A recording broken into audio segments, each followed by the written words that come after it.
Hello there.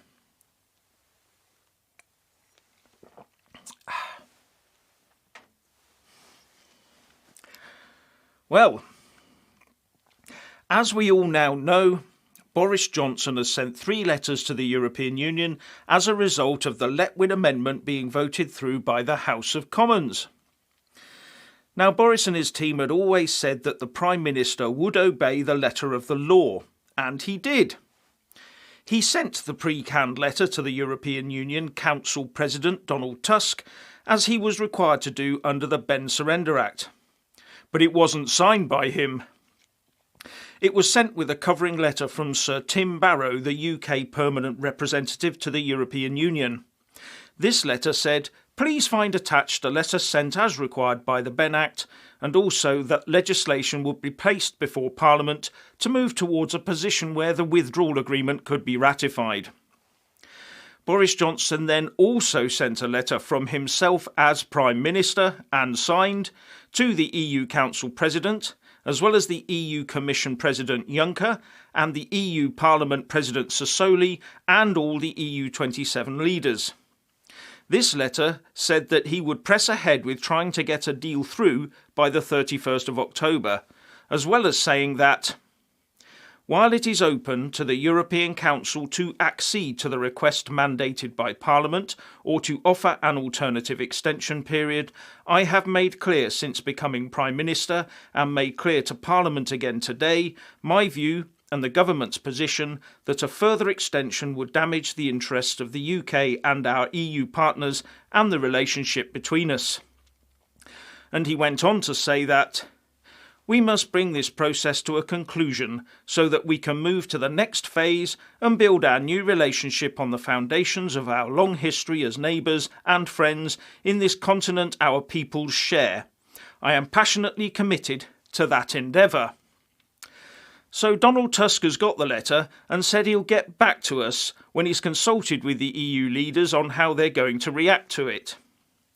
Now, there have been rumblings from some, like the French President Emmanuel Macron, that an extension request could well be vetoed.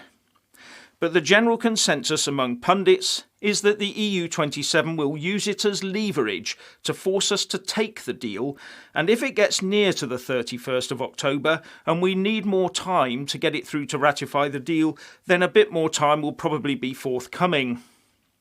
And it is reported that Brussels has already sent the updated withdrawal agreement to the EU Parliament for them to consider it and possibly vote on it within days, if the UK Parliament accepts it as well. But one thing to point out here, be in no doubt that Remain parliamentarians will be the ones conducting the negotiations secretly with the EU Council and its members over this extension, not the government, which is the body that should be doing it. As ever, the UK Constitution can take a hike where reversing Brexit is concerned, can't it? Now, as an aside, there are claims that the Letwin Amendment itself is unconstitutional.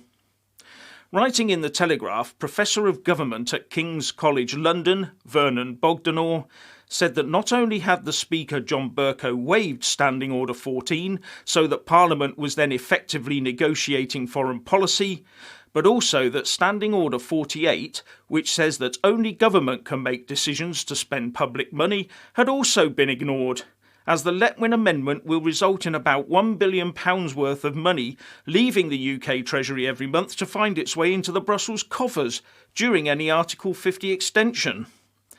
And Professor Bogdanor points out that the proper constitutional route here is to change the government either through a general election or through a vote of no confidence. But as he said, just about every MP in the House, especially Labour MPs, are always all united in thinking that Jeremy Corbyn is not the person for the job as Prime Minister.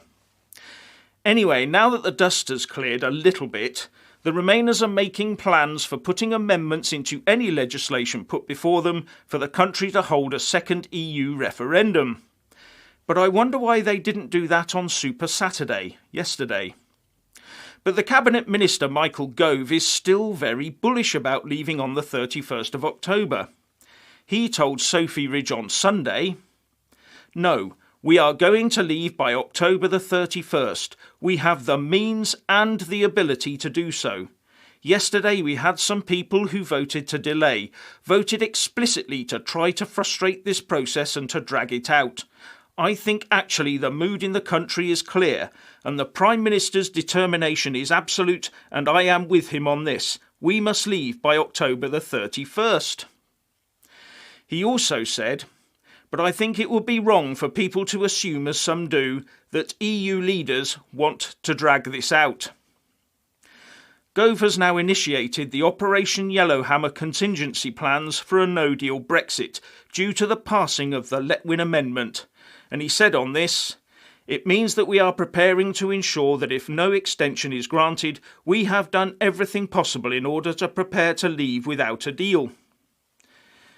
There is, though, this little matter of the requirement under EU law for the UK to provide a commissioner to the EU beyond the 31st of October.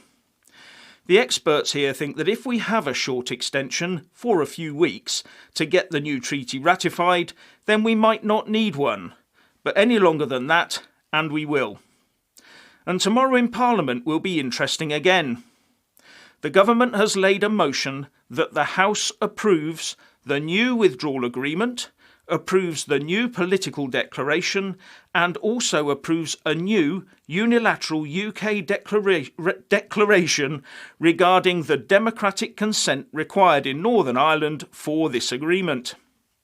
That last one is presumably to try and placate the concerns that the DUP and the people of Northern Ireland have over this deal.